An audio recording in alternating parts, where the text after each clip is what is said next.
Yeah, so I'm not going to say this on the podcast, so I don't want to edit it out. Well, we're not recording anymore, so you're probably safe. Correct. We stopped, air quotes, recording, end quotes. Yeah, that stopped way long ago. We did stop recording, right? Sure. That's typically what I'm going to turn off the live stream now. Pizza time done.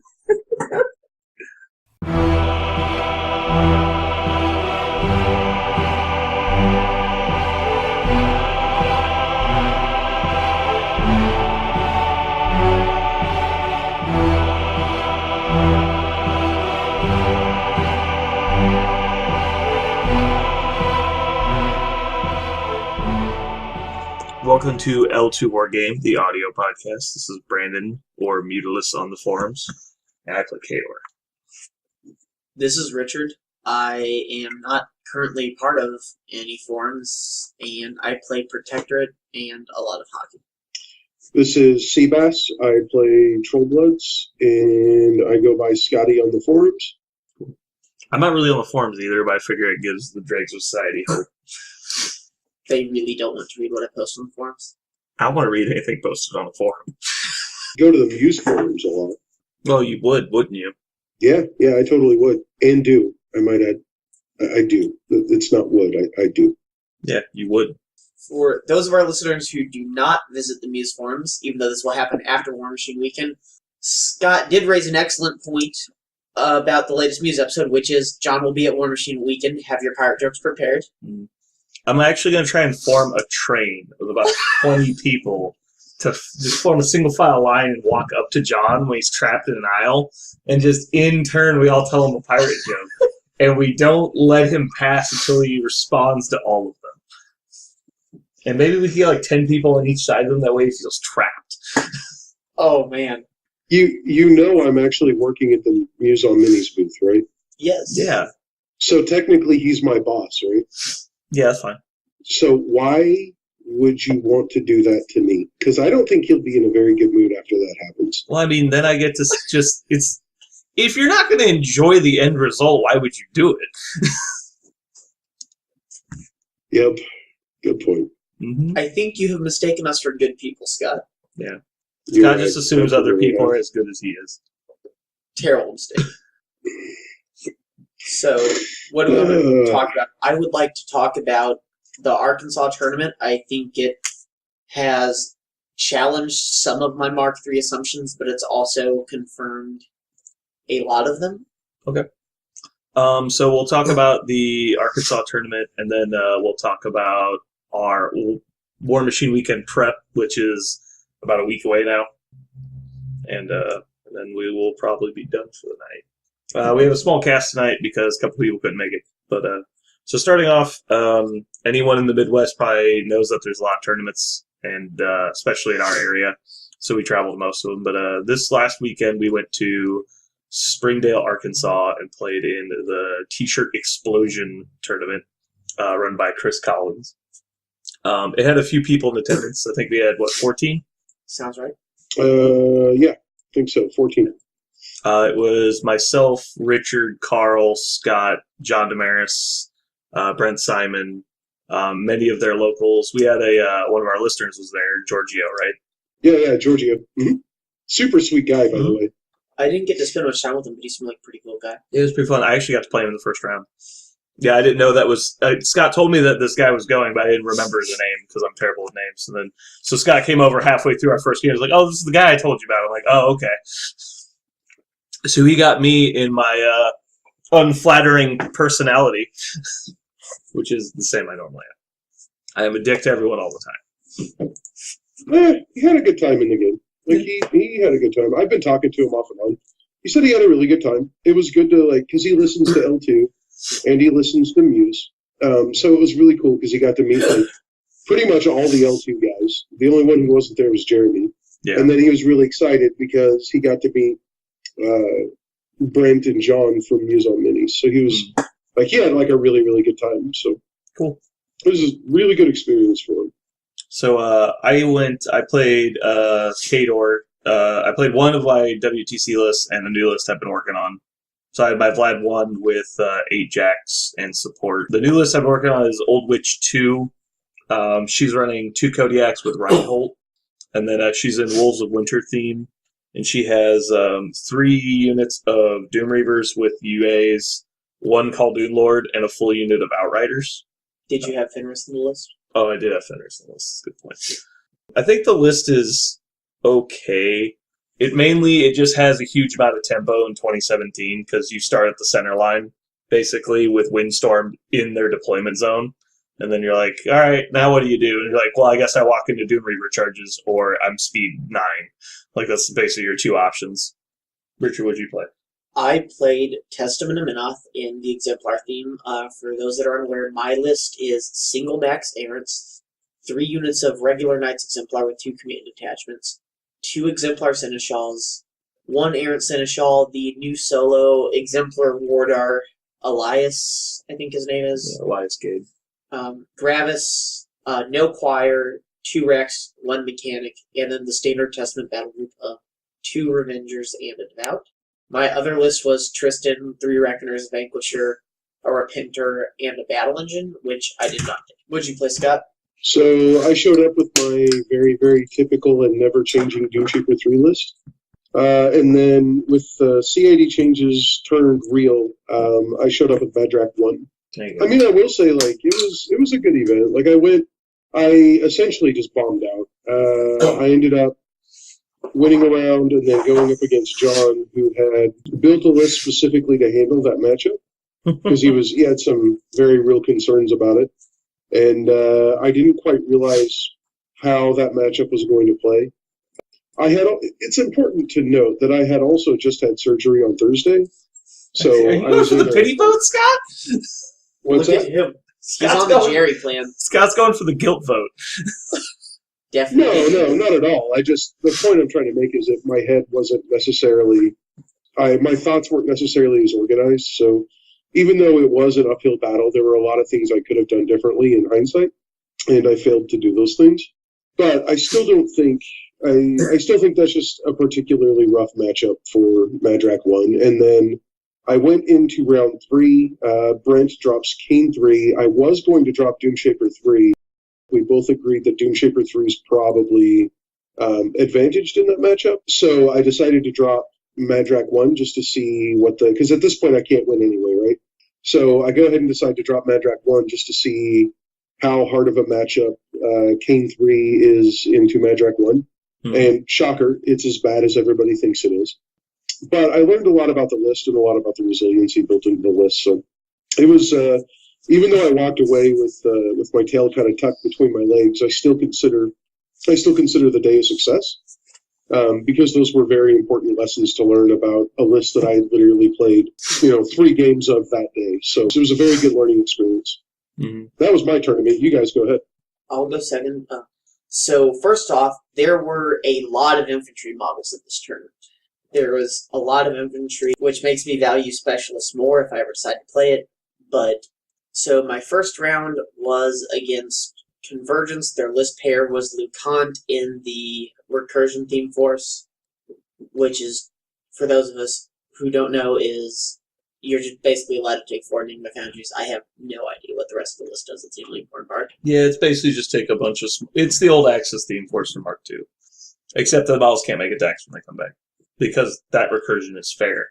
And then his other list was Axis and all of the Galvanizers. So I did not think that if I played Tristan, I had any chance against Axis and all of the Galvanizers, so I chose to play Testament.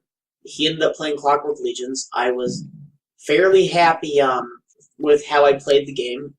I won the roll and chose to go second, I believe, on the Pit 2, and I was fairly happy with how the game went. I ended up going all in to try and win 6-2 or 7-2 on Scenario, but I missed 2 Dust to Dust and a 5 to hit a charge attack on a Knight and lost. The lesson to learn from this game was that I need to execute in a better way once I have the plan. There were a couple models I could have activated first in order to get extra attacks on one of the 3 instructors I needed to kill. And the biggest mistake I made on that turn was when I contested his zone, I let him watcher into position where he was able to attack the model contesting the zone and be within 4 of my flag, and that's probably what actually cost me the game. My second round was against Retribution. It was, I forget the other list, it was Virus 1 and a bunch of Griffins, I believe, and the list he actually played into me was Kalissa in the new Dawn Guard theme force. It was 2 units of Sentinels, 3 Mana Cores, and a Hydra. I chose to play Testament. I played Testament the entire day. I did not respect the covering fires as much as I should have, but I was still able to win on scenario. I believe it was 8-2. The lesson I learned for this game is to just reinforce not to attack vengeance models if there's no return. The scenario was standoff. I believe the Knights Exemplar Seneschals greatly advantaged me in the scenario because they can stand in 2 zones and contest at once, and if they cannot physically move the model, he will remain contesting until the beginning of my next turn. So it gives you almost 3 turns of them never scoring points. Yeah, which is super big. Is super big. He also was not very familiar playing against the Errants and the Exemplar Seneschals, which meant it took him a turn to figure out how to actually work his way through the list. My third round was against, and I forgot my second and third round opponents' names. They were good people, though. He was playing Retribution. I believe his name was Brady in the third round. And he was playing Assyria, Mage Hunter theme force, and Gorshade 4 in Dawn Guard theme. I believe I could have played Tristan into the list pair, but Testament is just the stronger bet. So we ended up playing Testament against Assyria. I went second, and I think he played incredibly well. The biggest mistake he made is he tried to feat kill Testament, but with 1 unit of Strike Force, you can't kill Testament, especially when he's camping, even without cover. And that allowed me to slowly swing the attrition.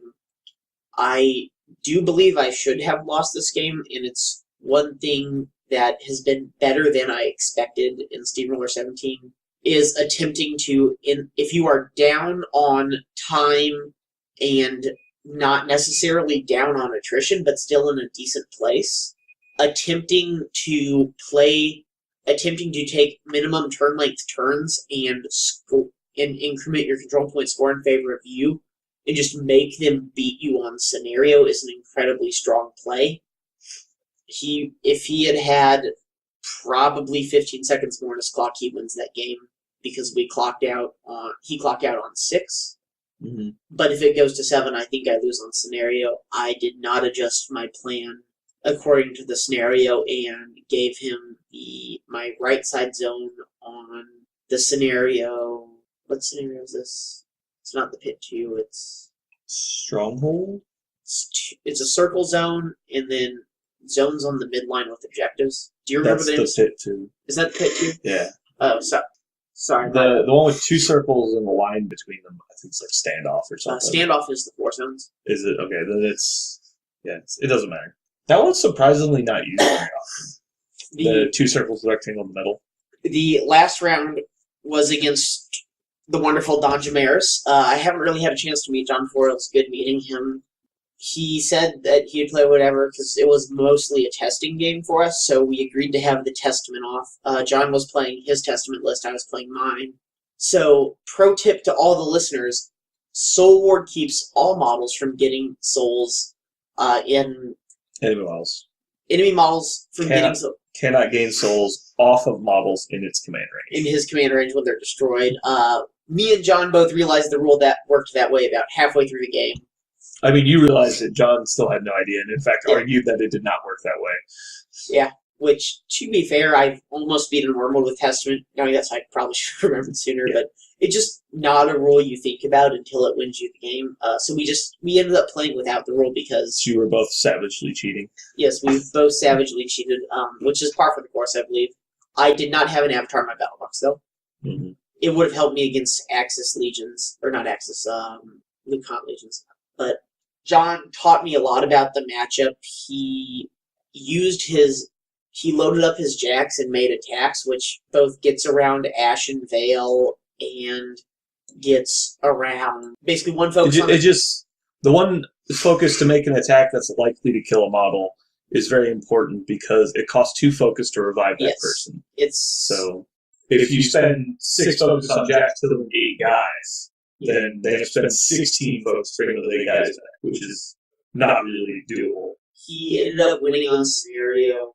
I think the thing that I could have done much better in that game was to, once things started going poorly in nutrition, the scenarios recon 2, and I think I should have tried to overload my zone to maintain scoring parity, and I still think I lose the game because John won the roll and chose to go second, which means he scored first and last, but I think the game would have been much closer than otherwise did, but it was a really good weekend of games. I'm happy with 2-2. Especially with that, representation. There was a lot of good players in that tournament. I'm tweaking the solo package on the Testament list. I'm not sure if I will without changing the Aaron loadout, but the Knights Exemplar Seneschals are so strong on the scenario, and putting dudes in your face that they have to kill, and then you get to bring back is incredibly strong. Alright, I guess that goes to me then. My argument was pretty tame, I think. I did see a lot of matchups I didn't expect. First round I played Giorgio. He had Assyria with 2 units of Sentinels and 1 unit of Invictors. He had a Phoenix and I think the Chimera, the Apparition Arcnode. He had 2 of those, I think. Yes. I think he had some support stuff. He had a couple of attachments and things. So I went first in that game. I basically ran the Doom Reavers just out of maximum threat of the Sentinels. Actually, the Sentinels only threat 12, I want to say.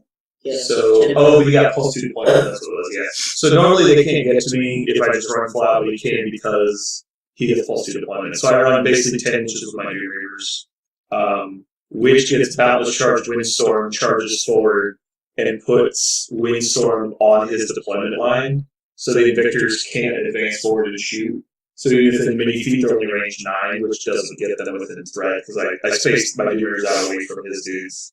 So there's a little concave middle to my line.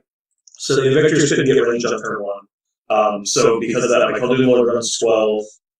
So he's pretty much 5 inches behind the Doom Reavers. Next round goes, he kind of postures for position. Attempts to blinding light my Grey Lords, my Outriders, misses the boosted 7, which is unfortunate for it. It actually probably made a big difference in attrition. I actually put them up there to convince him to blinding light them, and then they were just going to back off. It was just going to be resources, so he didn't get to do anything else with his focus, but he missed it. It was just unfortunate for him. Next round, Khaldun Lord walks 6 straight forward in Wind Ravagers. I feet.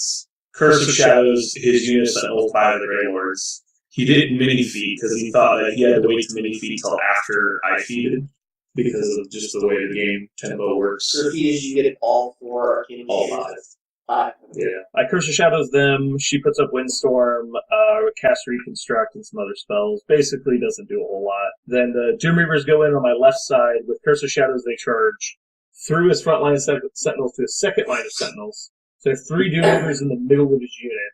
Miss all of their attacks. The front 3 Doom Reavers that hit his front line, I think I hit 2 of them, and only 1 of them got the berserk. So I rolled my quad once. So I just want to clarify, you rolled above. I rolled above average for me. Then the Outriders go in and clean up probably 80% of the Sentinel unit and back off with reposition. On the right side, we're kind of posturing for position. 2 full units of Sentinels is kind of harsh for my list because I have a very low model count.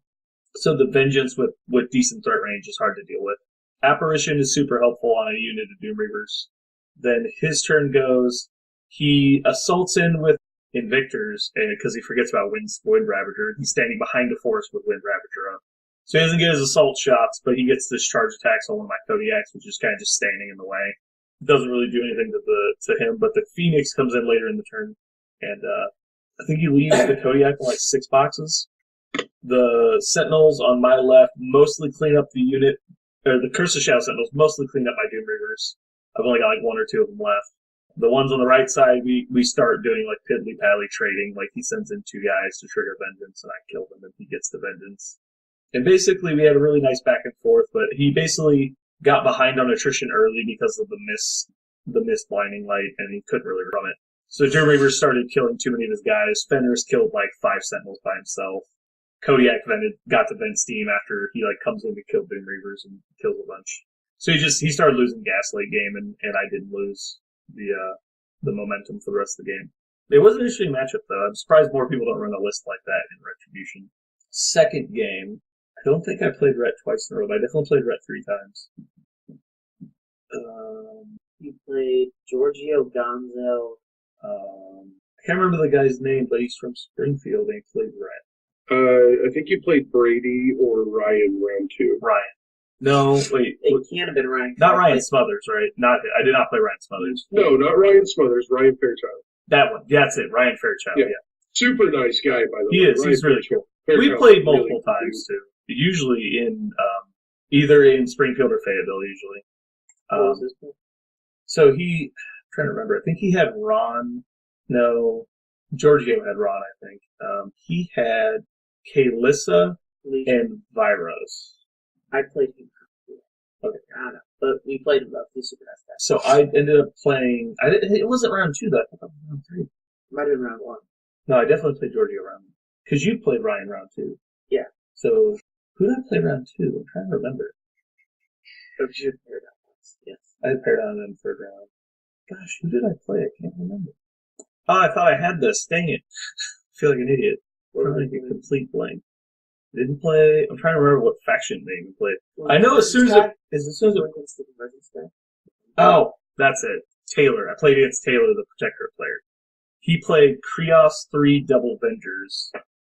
So I had to drop Vlad because I don't think my old wish list can deal with that. It's too fast. I mean, I played this matchup like 6 times, not always with Krios 3. I played it against Vindictus a few times. It's a matchup that Vlad wins, so unfortunately for him, it was just downhill. He also didn't know about the threat range. Like, he never asked me what my feed did. I just assumed he knew because Vlad 1 is so common at this point.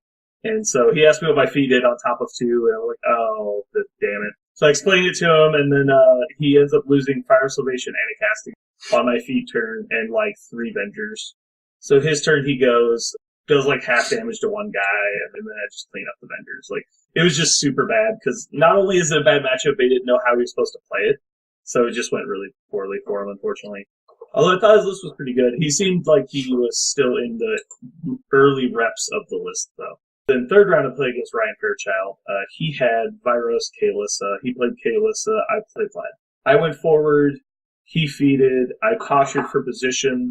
I ended up triggering Vengeance with a Behemoth Drift on Kalyssa's feet turn, but it was worth it because I killed like 5 Sentinels.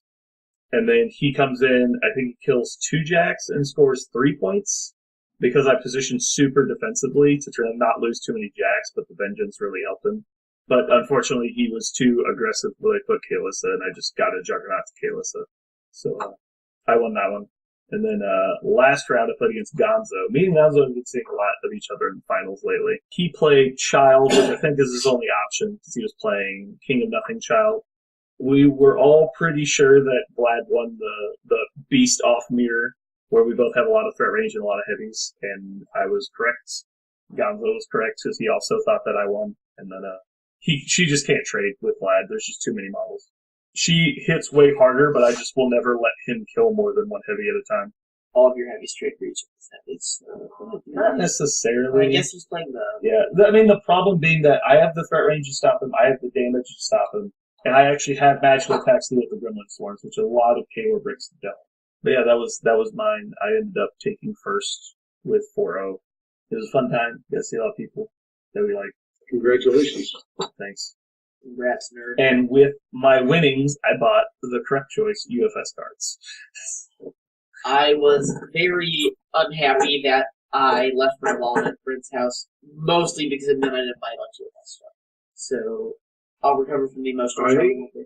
I was going to say, you guys are talking about your how awesome it was for you guys. I just want to go on record as saying I was glad to be vertical because I wasn't entirely certain I was going to be able to make it. Yeah, we're glad you came down. We were glad you came. I assumed you weren't in a lot of good shape after surgery, so. Yeah, I mean, that's why I sat out round one, is because I was hurting after that drive. I needed to take something for the pain, but I couldn't take, like, my regular painkillers because I still had to be lucid. I didn't want to run the risk of driving back under the influence of a painkiller that may make me a little loopy. But after I got a chance to kind of sit down and relax for a few minutes, at that point, I was like, all right, well, I think I can play a game. And then that's when I started playing. I got to play against Giorgio on my round one, which is really fun because he was really looking forward to that. In fact, actually, it's really cool. We've been talking. So when we get to Warmachine Weekend, I'm going to drag him to lunch. So I'm going to see if I can just get like a big lunch group together because that sounds like fun. And then I think we're going to do some extreme colossal wrestling. That does sound like a really good time. Yeah, you should totally jump in. It'd be good. What day is Extreme Colossal Wrestling? I just got the schedule pulled up a while back.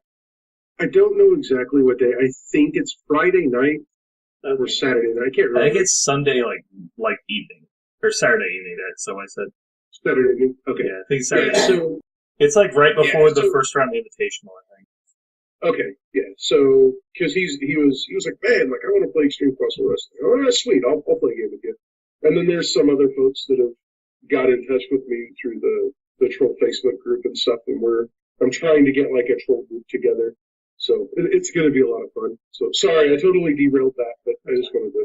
Does it feel good being a god? I am not a god. I mean, you have a lot of worshippers for not being a god. Scott, if someone asks you if you're a god, say yes. No, like here's the deal. I think in the Troll Blood community, there have been some very real frustrations that have been voiced for quite some time, right? And I think people that have been very positive, I think the community tends to look towards those people that have been very positive. It's kind of interesting. I've had a lot of people, actually a lot of people ask me, what's my Doomshaper 3 list? What's my Grim 2 list? Because I keep talking about this Grim 2 list. I've had people ask me, like, what's your Horrible 2 list? Like, Slag Trolls are terrible. Why would you play Slag Trolls? And, you kind of explain. Yes, Slag Trolls are terrible, and the statement has nothing to do with me choosing to play Raza and the LCQ. Slag Trolls are trash. Right. Literally unplayable trash. But it's really interesting because, like, I think when the community finally got these changes and they could kind of lift their head up a little bit and be like, okay, this is actually really cool. Like, there's some changes that are happening. And whether you agree with the changes or not, it is immaterial. It's just the perception of how that is. I think a lot of players kind of realized that maybe they had more tools than they originally thought they had. And so I think a lot of people that have been very upbeat, and it's not just me, there's other players in the Troll Blood community too. I think a lot of players have just kind of taken note and have been like, thank you for being the positive voice, because for a while it was really frustrating. Like, I think a lot of that's happening. So. I don't know what the right word is. Happy that people are happy. How about that? Can I say that? Yeah, no, that's fine. I understand your point of view. I understand that you don't like the full CID. I understand you think it's bad. It's okay that you feel that way. Like, how people feel is entirely their own call. And I get that. And my main problem is that, like, and I'm glad that you brought up that if a lot of trolls, I think, was psychological more than physical. And I can understand how, like, seeing, like, certain things nerfed between editions can be, like, particularly discouraging. And a lot of people thought the faction, I think, was worse than it actually was. At least the mean, like, the average person believing that trolls were in a certain place, like, if you took the entire community and rated the trolls 1 to 10, I think most people rate them at least 1 or 2 points below where they actually were. But that doesn't mean that they were a 10. That just means that, they're somewhere in that middle ground. Sure. And that's mainly what really annoys me about the whole situation is it cascades so hard as soon as, like, one person goes on and starts complaining about it. And if it gains any traction at all from that moment, it just snowballs so hard into rewrite our faction or we're quitting the game is what it seems to be. It's so often in Mark III at this point. And I don't think it happens as often as you think it does, Mm-hmm. because you inherently have a negative viewpoint of that. However, Oh, I I will certainly say do. it happens more often than I am probably willing to admit. So the truth is probably somewhere between both of our perspectives. Yeah. Right? I will say the thing is that I'm honestly a lot less concerned about why my Creel and why my Kith are happy again. I'm more just happy that they're happy again. Yeah. It's awesome to log on to the Troll Club Facebook, and or just check my instant messages, because on a daily basis I get somewhere in the neighborhood of 10 to 15 or emails or tweets or whatever from a lot of different players who've been like, they're happy and they're expressing that happiness at the state of their faction. And there have been several times, actually, it's really interesting. There have been several times I've gotten messages from people that have been like, "Oh, I'm so happy Trollkin CID is so much better now. Like, I built this list after Trollkin CID, and it's really doing well, and I'm so happy with it." And then I look at the list, and it's like Gunbjorn, Creel Company, double War Wagons. The only model in that list that was on CID is the Pyre Troll. Mm-hmm. And it only dropped by a point. Yeah. Like, you can't tell me 1 point made that big of a difference, right? No, right, and that's like exactly my point. So Perception is the reality of that, right? Like, perception is the reality. So to hear the Kith and Creel, like, to hear my Kith and my kin come alive again, it's almost been like a mutagenesis of attitude. I mean, it's just shifted so much that for the first time in a very long time, the Trollblood community is focusing on what we can do and not what we can't. And I haven't seen that in a long time. So I don't care as much about what actually changed in the CID. I actually think Madrak 1 is probably a trap. I think he is too. I mean, again, like 90% of his package is relying on 2 abilities, which is, not uncommon in the game. And like looking at Old Witch 2 and looking at Old Witch 1 is basically that example. It's like, this caster is 100% locked in on this single feature winning them the game. And then the new version is like, well, this caster doesn't rely extremely heavily on any one particular gimmick. It has multiple ways to meaningfully impact the game depending on what you're playing against. So like one of these I would say is a well-designed caster, one of them is a poorly designed caster. I don't necessarily think Madrak 1 is poorly designed. I don't agree with that, but I understand why you feel that way. Just so I understand, are you saying that Madrak 1 is not poorly designed because he functions well, or because his design philosophy is a strong philosophy? The way they've combined abilities on his card and the options they... I actually think the philosophy behind him is fine. I think it's a good philosophy. He's synergistic with models that... Well, he's synergistic with all models because he does flat buffs to them. yes. Sure, but more importantly, he's synergistic. He's more strongly synergistic with a lot of our infantry models that have been having trouble. And I'm not saying Surefoot doesn't help Maulers, because it absolutely does. But outside of Jackhammer, which again is an exceptional spell, and I don't think anybody will ever argue that. But outside of that, he really struggles to control War Beasts, right? Fury 5 caster doesn't make a strong War Beast caster. He just doesn't. Yes and no. I mean, there's lots of Fury cast. Like, Depends on your faction. Like, yeah, it 100% depends on everything. Like the Fury stat is not the most important thing when it comes to controlling a battle. So, Madrak 1, the new version, seems very much to me, it's like he asked one question incredibly well, but if you can deal, you can deal. That's how I kind of view him. I don't necessarily subscribe to that theory. I think Madrak 1 is very strong and he can be played a lot of different ways. I think the obvious direction people want to play him in is with double champs, and that's fine. That's a very good list. Madrak 1 with like a unit of Femblade plus champs plus like max sorcerers plus Skull on champ might actually be a little stronger, because I think you have a stronger scenario presence with that. Like, there's a lot of neat solo interactions that can really help deliver his army.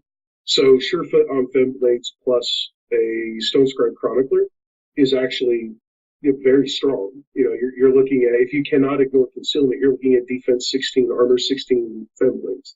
They're actually quick enough, even without a speed buff, just they themselves being speed 6, and then the mini feat actually lets them get up the table fast enough that I feel like you can probably bully scenario play, or at least in the list that I've tested, that's kind of the way that it's been working. And then like you can also go like the super brick heavy, like with long riders and champs. You can play like there's a couple different ways that you can play them, I guess. And I think that's all good. I think Surefoot is a huge enabler for a lot of those models. Obviously, like Surefoot is just an exceptionally, or even ground is just an exceptionally strong spell. I don't think anybody would argue that. Well, sure, that's part of the reason I dislike his kid. It's just the power level of even ground. Well, I don't think, and I've said this to you personally, but I do not believe that you can make a spell like that and tell me that it's just like the Crix Theme Force that gives Carapace to the heavies. You can't tell me the model is balanced without and with that ability. So either the spell is way too good or the model is not good enough without it. And that's where I get into the poor design.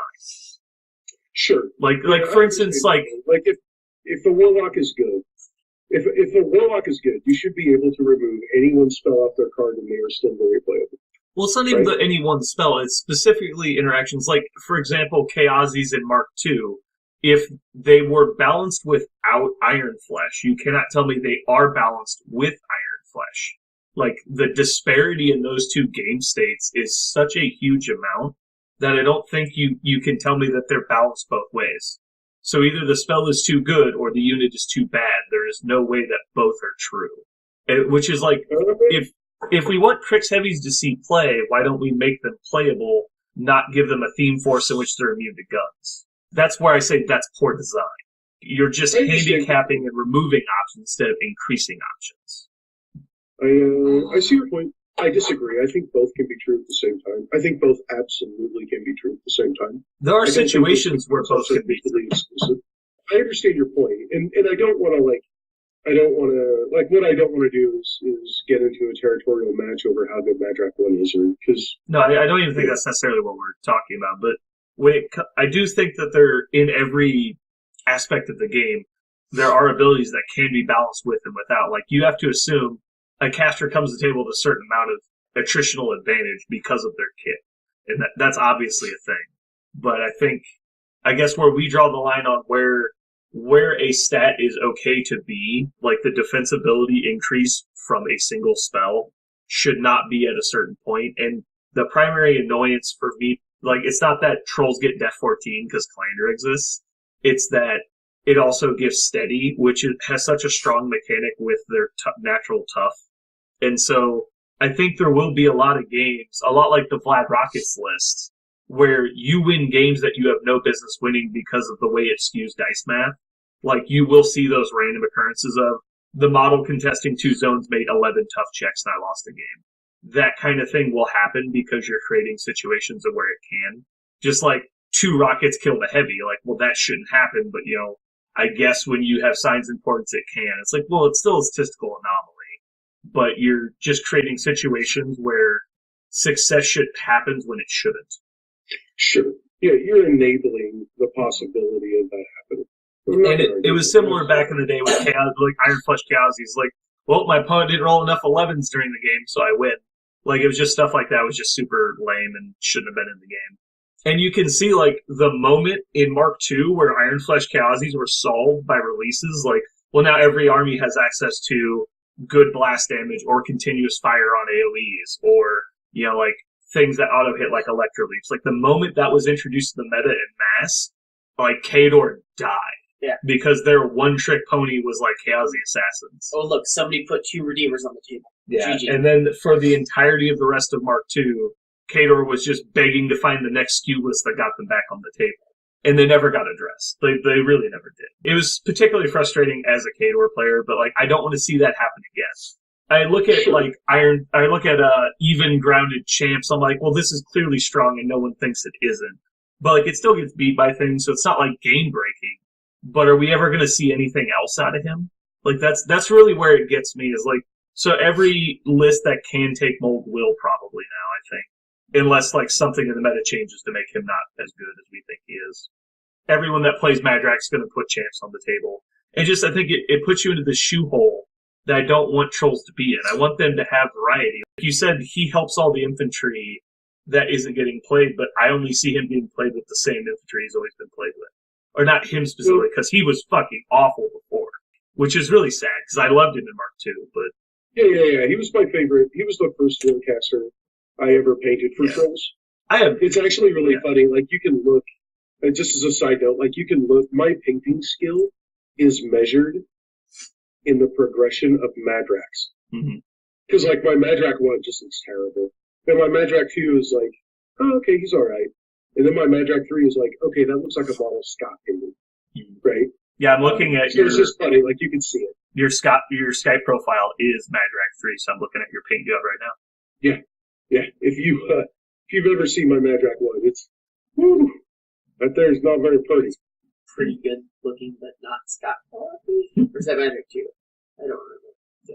Scott's being down on his painting for no reason. I definitely agree that Madrak 1 needed something, but just that they made him super one-dimensional, and he basically is the meat mountain caster now, and you'll never see him do anything else. Which admittedly gets him on the table, but it's not interesting. I think, like, Meat Mountain, I think, like, Madrak 1, I don't know. Like I said, I tested a couple of games with Madrak 1 with a unit of Femblades in UA. A slightly larger battle. So I had an Axer, a Mauler, and an Earthborn. So it wasn't like a huge battle. And then a unit of Champs plus Scaldy plus Sorcerers. And that list actually was very good. That list was very good. Oh, and a Crystal, of course. And I think the thing is just it's real easy just to look at Warders and be like, oh, this, or not Warders, I'm sorry, but it's real easy just to look at Champions and be like, oh, okay, well, this is good with Madrak, so let's just jam it and see what we end up with. And I'm not going to say that's not bad, because it obviously is. It's very strong. Right. But I think there's a lot more space for things to be defined in that with that Warlock that I think people are looking at right now. I can tell you, I will probably play another 20 or 30 games with Madrak 1 as he exists right now, with probably like the double champion build. Because I'm going to go all the way down the pipe, and I'm going to go like Madrak 1, Axer, Bouncer, Impaler, Long Eye, Snapjaw, Champs, Sorcerers, Scaldy, Champs, Champs, Sorcerers, Krillstone. Like, I think I'm just going to go all the way down that rabbit hole. And then I'm going to play that for a while, just to see where I kind of end up with it. But in just some like random pickup games and stuff, just seeing what I like and what I don't like with them. I think Femblades are perfectly viable. I think Long Riders are perfectly viable. Long Riders may actually, I'm going to digress for a second here, and I'm going to say Long Riders may actually be one of the best cavalry units in the game now. Were they not already? No, what's that? Were they not? I think before changes to Storm Lances, it was really hard. Well, I mean, sure, Storm Lances are the best. Don't argue that. But I think they were probably overlooked before. And then now that they have a 2-inch melee range on their weapon, and now that they are +1 armor, right? Yeah, they're +1 armor and a 2-inch melee range on their weapon. Is that all they changed? Literally all they changed. They also changed Porthol. What is he different now? Porthol's elite cadre, or not, I'm sorry, I said elite cadre, that's not accurate. Porthol's leadership ability for Long Riders. I'm pulling it up right now, so I want to make sure I get the right name. Yeah, it's Linebreaker. Yeah, that's it. It's the thing of the battle legend, right? Yep. Additional dice to hit, to clarify, not additional dice to damage. Correct. And what is the power of their mount? 14. And Mat 7 base? Yeah, Mat 7 base. Long Riders are Mat 7 base. But the thing that makes that so strong is that you can get them to Mat 9 very easily. So, and the other big thing is that the mount has crit knockdown. So when you're consistently rolling 3 dice to hit, your odds of getting a critical hit is like 42.7 something %. You could roll 4 dice if you wanted to. If you're playing Madrak 1. You could guided hand them, absolutely. The only problem with that, I'd have to look it up. Sorry, Brandon, to backtrack, Porthol got Linebreaker instead of his old ability. He has leadership Linebreaker now? Yeah, he gives Linebreaker to the unit. Okay. So they don't have Bull Rush anymore? No, they still have Bull Rush was their order. He gave them... Yeah, Bull Rush is... He used to give them follow-up, right? An extra attack if they followed up? The unit follows up anyway. Okay. What did he do before then? before, if I remember correctly, Horthol gave them, it wasn't Linebreaker, it was an additional die on impact attack damage rolls or on slam damage rolls. I can't remember. It's one of those two. You know what? Actually, I've got my deck here. I can just look at it That's real quick. weird. I didn't know he did that. Yeah, it's kind of not. I mean, that's He was. 3 dice damage on a POW 14 impact. That's a pretty big deal. Dude, Yeah, it is. It's just not. No, now he gives them 3 dice damage. Yeah. He said damage. Yeah, no, it was. Originally, it was I believe it was a damage effect. I'm looking him up right now. Okay. Because Good. Okay. I'm sorry, that didn't change. He used to give Linebreaker, and he still gives Linebreaker. Yeah, that's what I thought. I thought he always gave Linebreaker. Yeah, I'm sorry. So Horthol didn't change. They got +1 armor and 2-inch melee. I would argue that they should have 2-inch melee anyway, but when we look across the game, there's only one unit that has 2-inch melee, and that unit definitely is the one that shouldn't have 2-inch melee. Well, there's 2 Bane Riders. Bane Riders have 2-inch, but they have big swords. That's Yeah. fine.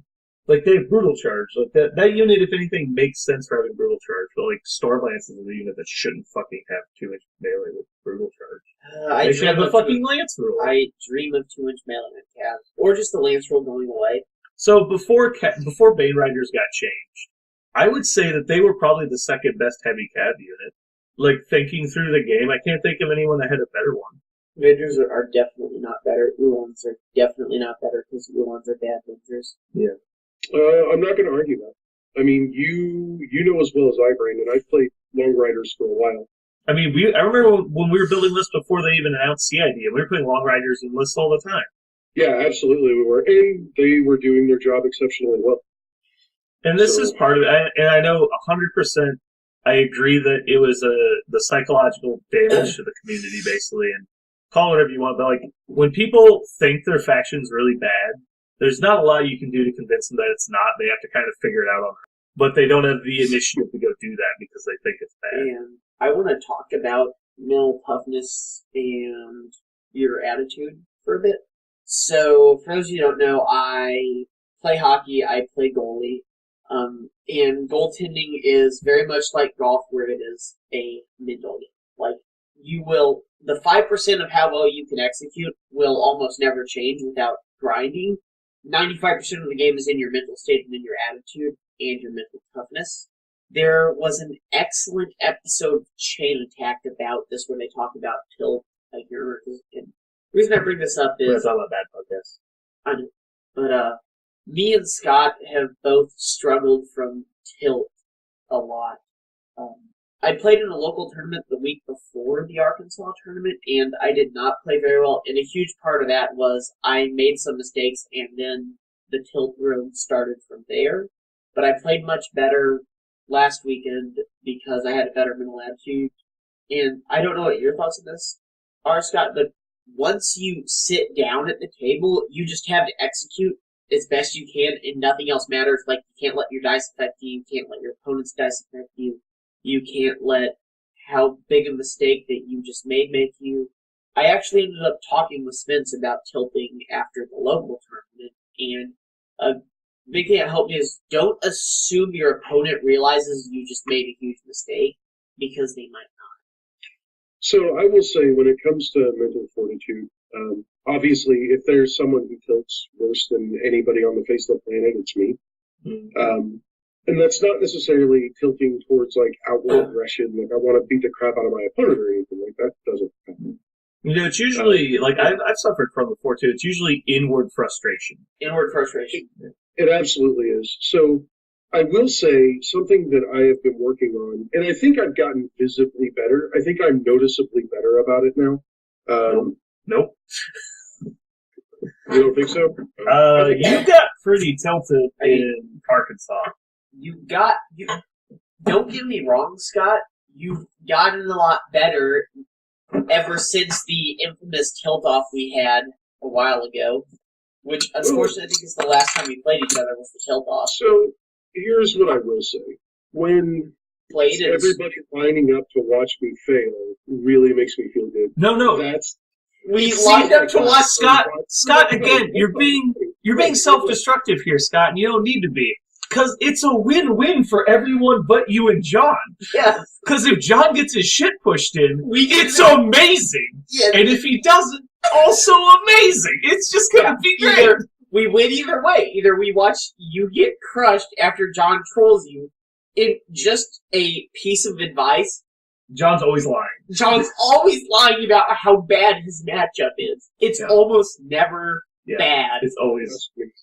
I know that. Yeah. Trust As me. soon as John was like, hey, we should play, you should have known it was a trap. And God, I watched him sell that so hard. For like 3 hours, he's like, man, I don't know if I can beat you, Scott. We should play, though. It's like, God damn it. Who knows? Whenever John tries hard at something, it's a fucking trap. Yeah. Like, Yeah, so, but I mean, the funny part was John talked so much shit about how the matchup was unlosable. And like, so, and then it happens. I'm like, okay, so either John's gonna look like the biggest idiot, or Scott's gonna get frustrated and I can watch Scott tilt for 45 minutes. Either way, I'm gonna have a good 45 minutes. pretty much. I mean, don't get me wrong, I was hoping super hard John lost that game. I was actually rooting for you the whole time. Yeah, because the only thing better than Scott tilt for 45 minutes is John eat shit after hyping himself for 3 That's hours. also true.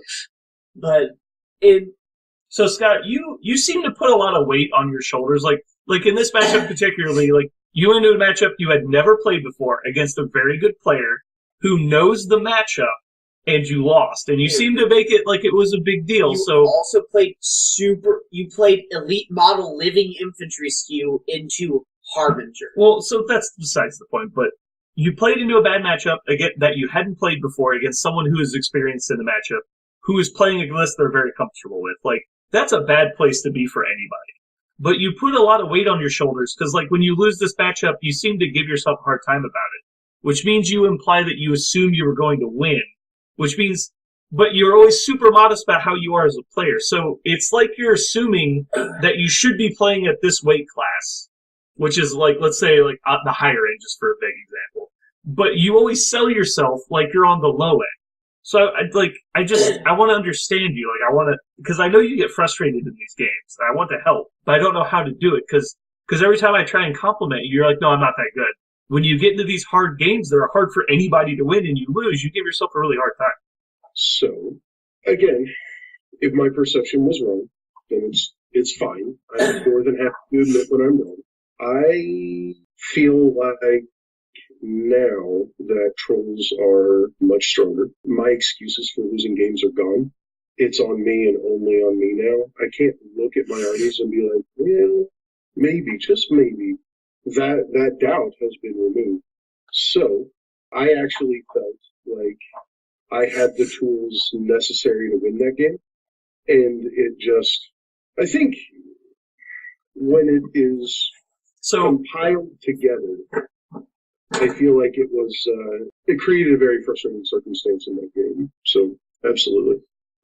So you say because trolls aren't holding you back anymore, that you feel like you should be not making excuses about how you're not performing in games. But right, yeah. Okay. I do feel like in a vague representation. So, and on top of that too, like if the community really does have to look to someone, I've begged several times, don't look to me. Hmm. But if they have to, then I have to be better and stronger than I've ever been before. And I don't have time to lose games like that for reasons that I should have seen coming. Mm-hmm. That's also a little frustrating too, I'm not going to lie. Because I truly feel like, and I looked at my list pair, and I actually did think about it, because I considered dropping Doomshaper 3. Mm-hmm.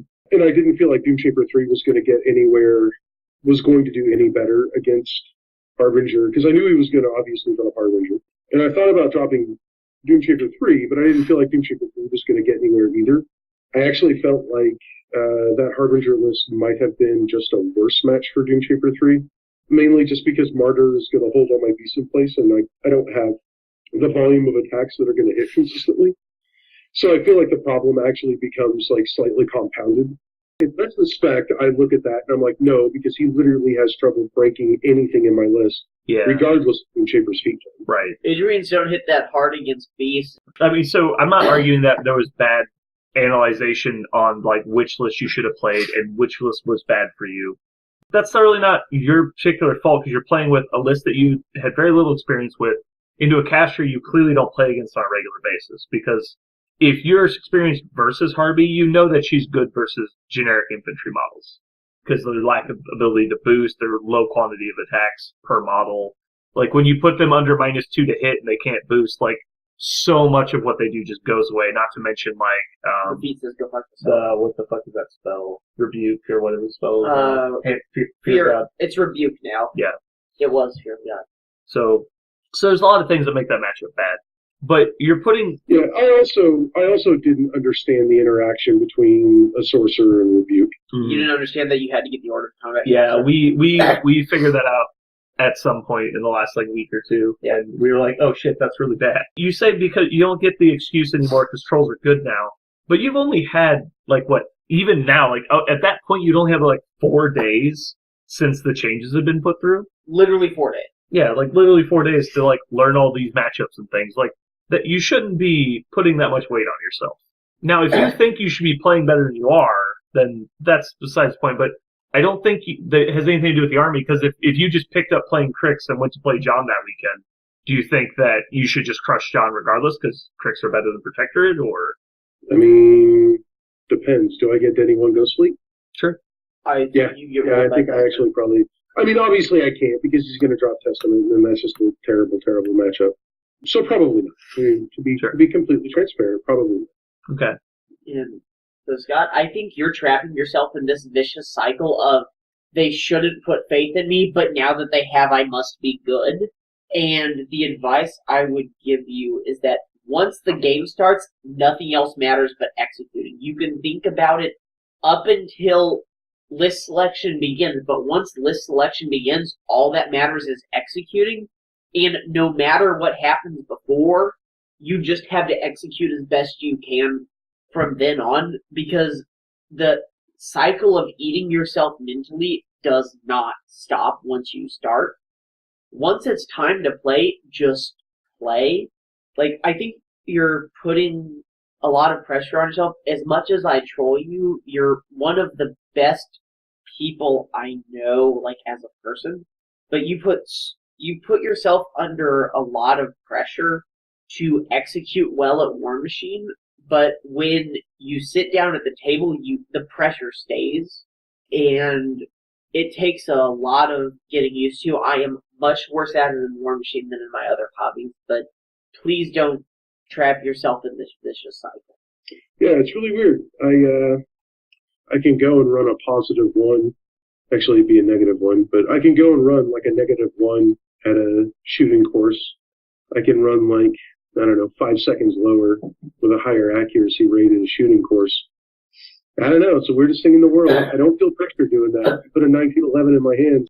There's no pressure. It doesn't matter what that score's like. But for some reason, I put Mandollies on that table, and holy cow. A 1911 is the most relaxing object in the universe, obviously.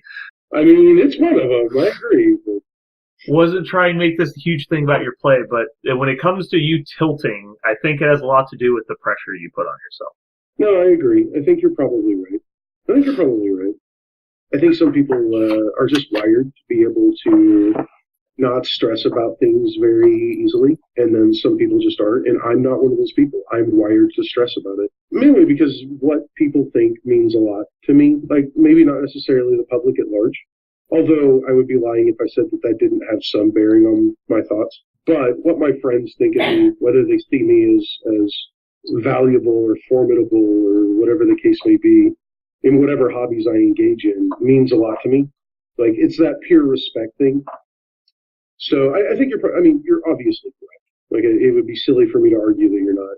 In the fact that I do put too much pressure on myself, that's an accurate statement.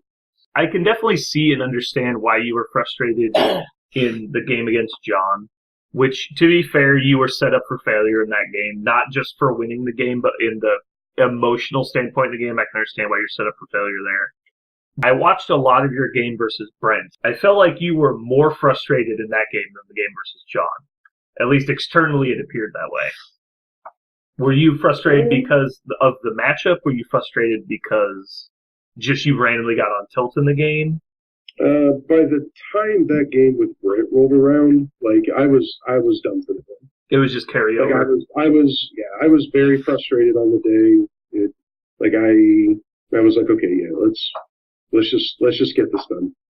That was a lot less about that particular game as much as it was just, walking into it again. Because that's also, that was another list that was taken specifically to handle Madrak 2 or Madrak 1. I mean, that list was not taken just to beat Madrak 1. Because the list is real good and asks real good questions. The list is really dumb. He might have played it because he knew he was going to have to beat Meatmouth. But that doesn't change the fact that list is really good.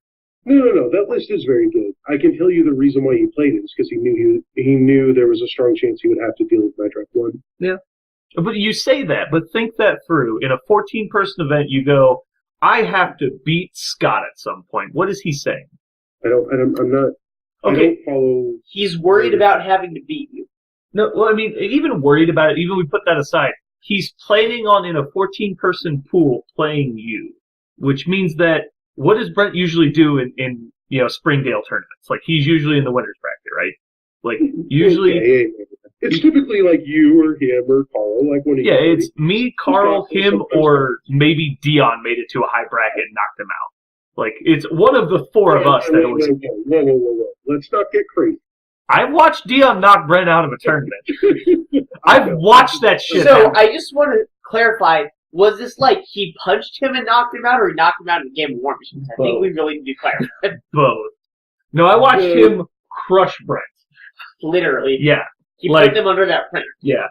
He dropped a printer on his head. But anyway. Dion is a very good player. But I mean, if Brent's not He expecting... does not get the credit he deserves. Dion does not... Dion would be so much better at Warmachine if he didn't fucking tilt. Holy shit, can that guy not handle tilting? His opponent like rolls dice. He's like, that guy spun too much and breaks his Warcaster. You're like, whoa! Like, dude, calm down. Figured out how to assassinate card Jim. Yeah. Have Dion break it. But yeah, when Dion's got a cool head, he pulls out some serious wins. Like, he did really good at recruits because he didn't get it tilted the whole He didn't weekend. get pissed. Yeah. He didn't have to play Donald Schaefer all weekend, so he didn't lose his crap. Oh god, I wish I could have seen that game. Like if I look at the tournaments I've done the best in, they're almost always tournaments where I'm not tilting. Like, that's obvious. Sure. Yeah, I agree. That's obvious. But I mean, by saying that, if Brent, he's probably worried about one of the three of me, Carl, Gonzo, or what was the other person I named earlier? Like Nick, like one of those four people. Like, those are all very good players that should be winning local tournaments. Like even not local tournaments. Like, all four of those people could win smaller cons fairly easily. And when he's like, I'm putting one of my two lists in a bag to beat Scott, like, that's saying that A, he's making a terrible decision, or B, he thinks that he's actually got to play that to beat you. Because if he shows up with his Haley 3, Haley 2 list, and you put Madrak 1 on the table, and do you just roll over him? Like, did he have to do that to win the game versus you? I think Madrak 1 into Haley 3 is probably favored for Madrak 1. I would think so. So, I mean... I don't think that's good. Like, the Express teams are exceptionally troublesome, but I think it's probably favored for Madrak 1. We've talked about that list. He came up the other night and crashed here, and he jammed out a bunch of games versus Grimkin, and we were talking about that matchup, and I think it's probably good probably in Madrak 1's favor. Yeah. So I wouldn't think as much as people were specifically teching for you, but like Trolls, you're not the only person in the Midwest that plays Trolls. Admittedly, there's been a lot less as of late. I think it's fair to say like he was legitimately concerned that if he played you, he just loses. Like, that's a fair statement. And that's a compliment to you, Scott. Yeah, I mean, it's a compliment to the fact that he thinks you're going to be in the winner's bracket, and he thinks that if he plays you, it would be bad if he didn't bring a special list for it. But to be fair, like, you need to expect Trolls now because they're the new hotness, they're the new shiny. Everyone's going to be jumping on them to try them out. So their percentage of play is never going to be higher than right now unless they become meta breaking. And then you might see them more than you do right now. But, so anyway, one final thing about this topic, then we'll move on to Warmachine Weekend. And if, from your perspective, because it's hard to get inside the mind of someone when they're upset, But if you're playing a game and you're tilting, and other people are noticing that you're tilting, so it's been externalized at this point, is there anything you think that people can do to help you get back to center and get composure again? And not like for your opponent's sake, but like for your sake, to get you back on your edge to where you can play the game efficiently. Like, should we come up with some kind of like code word where you're like, dude, you're tilting, stop it, and like you can take a second, like even if you've got to pause your clock, but someone else can like help you recognize that you've reached the point where something needs to happen. If you have to step outside for 2 to 5 minutes of your death clock and come down from tilt, that is better than the rest of the game on tilt. I know because I've been there. I'm like, bad plan, bad dice.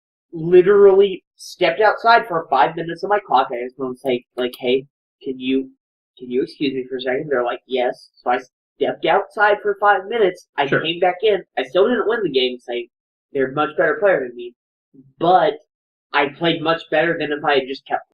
If you can use any rituals you have in your other hobbies. Is there something that like we could do to like point out to you that you need to take a step back?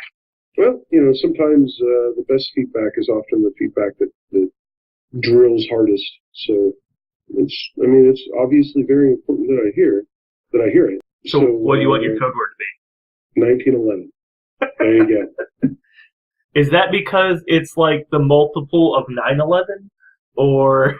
No, I mean, I honestly don't know. Like, if do you think that would help, or do you think like, does someone just like having a code word? Do you think someone needs to come over and like explain to you that you need to calm down, or would you rather just sit in it and kind of deal with it? Like, because I would think you're going to see better results if you get out of that state of mind.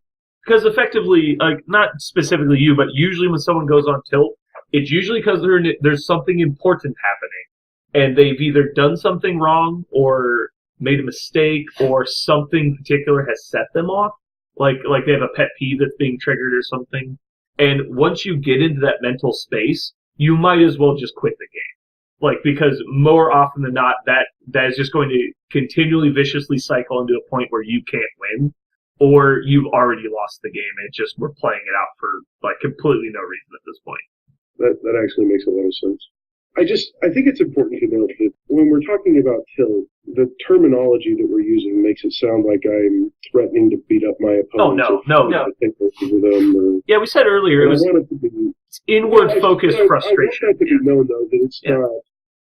Like, the frustration is all internal. Unfortunately, sometimes I do show that. No, like of all the people I see tilt, you are the least aggressive when you tilt. Usually you just seem to get like very frustrated and like seem to not have interest in the game anymore. Is usually what I see happen to you. Dion will physically threaten his opponents to attempt to kill him. I will throw one of my models. Yeah, Richard will throw his models like violently across the room until it smashes. Finrow's going flying too. I've seen Parker pick up a TIE Phantom and throw it into a wall. Like shatter it, like it was done. No, that was Parker did that. Now, literally, like I had to move that board game rack to go get his Phantom from behind the wall. Like it was just shattered. Like, yeah, okay, you were a little mad. Parker, I've seen drop his fingernails onto a table and leave lines in a table because he was so pissed off in a game. I'm like, whoa, all right, time out, guys. I will tell you, some of the struggle with tilt. Once you get to the stress-free promised land, it is amazing. You will win so many more. Like, we're trying to get you to the promised land because it is the promised land. You will win more games. You will achieve the next level. But if there's something we can do, tell us. Be still. Be still. Just tell me to be still. Be still. Okay. Bestial. Got it. So when I was taking Kinjutsu, be still was something that my instructor would often say to me. Like just be still. Surely. It's really interesting. Like just the process of, and I want to stress, like when I tilt again, I'm not coming across the table. There was that time you literally pulled a knife on that guy, and you also shot that cop. No, Scott is a very nice person. I've never seen him get aggressive with anybody. Except his tablet. No, including the guy that asked you for a cigarette, and you said, sorry, I'm out, and he said, really? And, like, got confrontational about it. Like, what the fuck? Like, a random dude on the street. It's like, how dare you not have a free thing for me to use? I know. You son of a bitch. I was so confused. I'm like, do you do this to people on a normal basis? I mean, I wonder why people don't give you cigarettes. Yeah, I also think, too, a lot of the frustration I experienced shattered Saturday. Again, not making excuses, but a lot of the frustration I experienced Saturday was exacerbated by my physical Oh, sure. Like, condition. Like, being in pain, it was especially. very obvious. Yeah. Like, you could look at me and see that I was sweating profusely. Like, No, being in you could pain look is at me and see that I mentally was exhausting. Yes, it is. Yeah. Moving on, we're going to talk about Warmachine Weekend now. Preparations. I'm preparing for Warmachine Weekend. I have done very little practice for the Invitational this year, which is a change from last year. I put most of my effort into the WTC. So I think I'm going to play that old witch list that I've got about 4 games in with right now. And then I'm going to play my Vlad list. And I'm going to hope I don't play against a lot of tricks. But I think the old witch list is a good pair because it's very different. It's very tempo heavy. It's very fast. It puts people on the back foot. Where Vlad is usually uses the feet to gain the tempo he's lost because of his slow army. I'm getting it painted right now. So this will be my first Warmachine Weekend, and I'm incredibly excited. It's super fun. I still haven't decided how drunk I'll be when I play the LCQ. Probably very. I don't The think answer is to start it drunk and become hungover about 45 minutes in. That's what I did in the Iron Gauntlet. It didn't work at all, but I'm sure it will work for you. I know right now I'm finishing up my War Wagons. Because I have this thing where I never play a list at Warmachine Weekend that's not fully painted. Just a thing that I do. And so thankfully, I'm playing Trolls, and I already have the vast majority of that faction painted. So it's just a matter of, like, cleaning up some stuff. And I need to finish off Grim 2, because I've had him started and just haven't finished it. So you're playing Grim 2 Doomy? Grim 2 Mad Rat? I'm going to go ahead and play Grim 2 Doomshaper 3. Okay. the correct choice. The main, and I'm not playing in the LCQ. Like, I'm not playing in it. I wish you would. I really would like to, but honestly, it has been such a wild ride these last 3 weeks that I'm really just looking forward to this weekend just to relax with friends. Mm-hmm. So I don't know that I really want to make it a very competitive event. So you can't play because you're running the Muse booth? Once I decided that I wasn't going to play in the LCQ, I know John he really wanted to play in the LCQ. Mm-hmm. Friday is always the biggest or busiest day at the Muse booth. Sure. So he really wants people there. So I'm going to help Chris at the Muse booth for the first, whatever time frame it is, and then after that I'll be out, and then I'll probably go find some like 8-man scrambles and stuff to play. What is your shift? I don't know exactly. It'll be like pretty much whenever the door opens to the dealer's room, and then it'll be that until I get relieved. I don't know exactly what that looks like. If John does well, and he has an exceptionally good list pair, and he's obviously so if he does really well, then it may be something that we wait until like Josh or somebody else can come in and relieve me, or it may be something that maybe I'm there for 2 hours and John gets diced out or something. Like, who knows? Also, remember, if John is playing a game, it is an exceptional opportunity to trap him with pirate jokes. That's true. Please do not troll him so hard he breaks my heart. I'm all for this. I mean, I'm kind of curious to see what I would do if that happened. Because it did not end well for the guy that almost broke my Harbinger. So, I'm kind of interested to see how this will go. I'm considering volunteering for the Muse booth just so I can make you play in the LCQ. He's literally dying from this news. It's killing him. No, I'm actually looking forward to it. There's also, like, the other advantage of being at the Muse booth is that there's a lot of people that have reached out to me, that have reached out to me and talked to me, that have said that they wanted to swing by and say hi, because I'm the new guy on the block, so to speak. So there's been a lot of people that I think just want to say hi, or at least know who I am. So that way, whenever they make fun of me on the podcast, they know who they're making fun of. Scott wears a lot of hats. He's Troll Jesus. He's New Kid on the Block. He's Traitor. He's basically Finn from The Last Jedi. Oh, God. But anyways, Jason is going to be there. There's another guy who's... is this the guy that we met last time and we had dinner with? No. This is not your son? No, this is not my son. And then there's another gentleman named Dave. There's Derek Stiles, which is another like super nice guy. He's actually making like these super freaking sweet T-shirts, which just look freaking amazing. And so I'm going to send them to you real quick. Pictures of them anyways, because they are so freaking cool. Do I get one? If you want to buy one, I could reach out to him and see if he's already sent in the order. I don't know if he has or hasn't. What kind of shirts are they? They are. Let me just say, it's just a black T-shirt. Let me send it to you real quick. I have a lot of plain black t-shirts, Scott. Some of them Okay. even have a small drawing. This doesn't sound that cool if it's just a plain black t-shirt. It's a black T-shirt. It's not like a polo or anything. Yeah, I I'm have sending it- black t-shirts. Oh, well, you just shut up and let me send you the damn picture. No, I'm waiting. Let's get this picture. there's no picture yet. I want my money back. If you don't post a picture, we're gonna post a picture. Continuous alcohol. Continuously Yeah, drunk. So this is just Harry's birthday rules. Yeah, pretty much. It's the shirt for Harry's birthday rules, but it's a super sweet shirt. Yeah. Shirt. And Derek is like a super sweet guy, so My birthday's like not Harry's he birthday reached out to me and we've been talking back and forth. And he's a really really cool dude. So Hey, so now that you're part of the Muse crew, can you get John to release the video of Harry's birthday rules between Josh and Nigel? Please, for the love of God, do this. I mean, I think you could probably just ask Nigel for that. He'd probably just give it to you. He says John has that on lockdown. I mean, Apparently things were said that can't be unsaid, but I really want to hear them. I do. So, Scott, you're going to be running the Muse booth, and you're going to be playing in Scrambles. Are there any competitive events you're running in? Nothing too competitive. Scrambles will probably be about as far as I go. I'm going to follow you around and play in every Scramble you play in. Nice. I'm going to play the LCQ and be either dead from alcohol or dead from playing the LCQ by the end of the day. Do you know they cut the top 8 now? That's so lame. You'd be able to play to the end. Yeah. Now you got to win. Well, that's so cheaters like Parker can't stay until the end. That's true. Yeah, so the Kansas City has had a person get to the last game of the LCQ. Yep. And then apparently I've gone the furthest in the Invitational with a single win. Nice. Well, that's because Carl's chosen. I finished top 16 last year. I'm pretty proud of that. Yeah. That's better than 99.8% War Machine players. Not that they wouldn't do better if they tried. Hey, I top 16 at recruits one year. That's true. Is that the year that Jeremy went 3-0 drop? Maybe. Be more specific. Which of those years? That's the year Carl. Not this year, but last year. No. This was a while ago.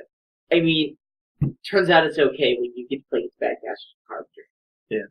So what are you playing at the LCQ or War Machine Weekend in general? I mean, I'm going to be playing Testament. I don't think I have the models for the Harbinger list I want to run, which is similar to John's Harbinger. Forge, But should I tell John he can still roll my Harbinger and be like, go change my mind? I have all of these models. 'Cause apparently I'm the only one that doesn't play Protector that actually buys models.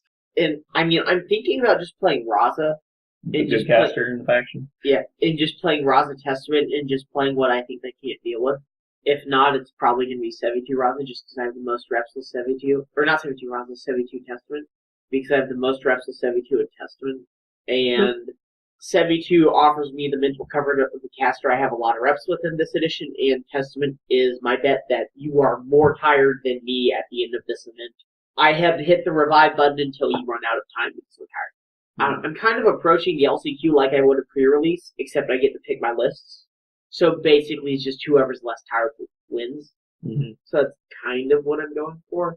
The most rounds of War Machine I've played the day before this was 5, and that was a recruits. And I played 5 2-hour games of War Machine, and that was pretty mentally draining. So I'm expecting this to be worse, but I am on my feet all day at my job. I'm trying to think the most time I put in at War Machine was probably the qualifier I won in Denver. Because I played, I think it was 6 rounds. I played like basically 5 2-hour games of War Machine, and then I got a top of 2 on my opponent in the 6th game. Or maybe it was the 5th. The better you do, the more mentally intensive it is because you have to keep going at full throttle. Right, yeah, and you're playing, in theory, better and better opponents every time. Or at least better than this. Yeah. But, Scrambles definitely sound fun, Yeah. but mostly I'm probably going to play the LCQ and just chill the weekend. Mm-hmm. I'm Unfortunately, probably going to be very drunk. I mean, it's a drinking event that also includes War Machine, as I understand. Yeah. Drinking event with War Machine, probably. Yeah, pretty much. I mean, Pretty the good news is that I'm a super lightweight, so like $20 bottle of booze is going to get me through the weekend. That's why I just bring 2 bottles of Go Juice. You're ready to go. I mean, At Adepticon one year, I bought 2 gallon jugs of mojitos, packed them in my backpack. I'm like, good to go. Nice. I only got through 3/4 of it, but holy shit, one jug or both. Okay, I'm like, either is impressive. Yeah. All right, so I think that's mostly a podcast. I think we had some good stuff we talked about. We were like 25% good content here. That's a new record for us. That's pretty solid. So, Scott, anybody that wants to see us at Warmachine Weekend, we'll be the drunk people at the news booth. Be more specific. We'll be some of the drunk people. Well, I mean, most of the people in the news booth are generally sober, except for Josh. Josh is only occasionally drunk. I'm willing to bet that I am more drunk than anyone on news. I will probably be the guy with a blues cup and alcohol in the blues cup. Also, good luck listening. I will say that for Warmachine Weekend, one of my intentions are to pick up quite a bit of Northkin and to goof off and play some Northkin and just have fun. So if any of the listeners want to get a game with Seabass, just hunt me down. And I'm pretty hard to miss. Yeah, just stand in a crowd and yell Scotty at the top of your lungs. You could just yell Seabass. Seabass will work. What if there's no Seabass? What about SCO77Y? What about that guy? SCO77Y! But anyways, just help me down. I'd love to play some games. Or, maybe we can get enough people together and we'll all just, do, our own 8-man scramble. We'll just all sign up for an 8-man scramble at the same time and we'll just dominate that scramble and see what happens. So. Yeah, that's kind of what we did last year. Last year, 2 years ago. We should totally do a L2 Wargame scramble. Sure. Subscribe to the podcast. I'm up for this. Everyone already hates you. It's fine. That's true. Yeah. I didn't tell anybody to fuck themselves this cast. That's true. You did not insult the entire community. No, I did. I said all troll community players are terrible and should kill themselves. I mean, I don't agree with the last part of that statement. Well, for legal reasons. For legal reasons. Well, can you get in trouble for that? Try not to say that. Possibly. Damn it. I mainly just want people to enjoy playing their faction, whether it be good or bad. I suffered through a whole lot of bad Mark II Khador for no reason other than I love Khador. Saying that, getting your army shot off the table by Adjudicator wasn't fun. By, literally everything in the game. Yeah, that wasn't that fun. Was so much fun, though. And then I switched to gun mages and shot more Khador classes. It was great. It's such an interesting thing when it comes to, enjoying your faction, because I am of the opinion that sometimes you don't choose the faction. Sometimes the faction chooses you.